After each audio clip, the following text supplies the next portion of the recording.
Oleh, kantong klang em.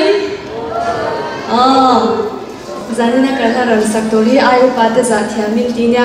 A thia so han ba percent teu. Nga thia teu pe ni mo. Chu ba gi ni sa lo sa pui ve thau de nya.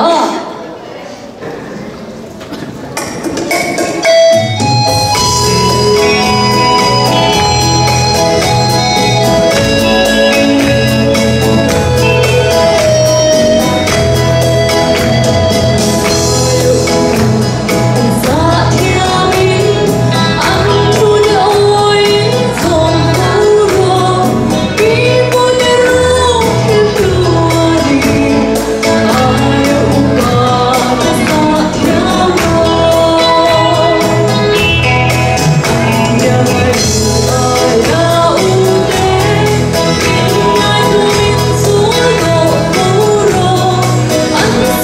cho kênh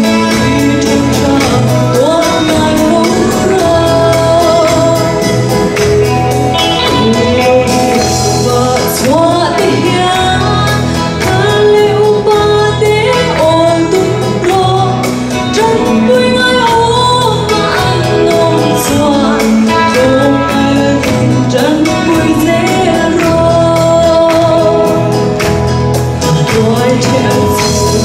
lỡ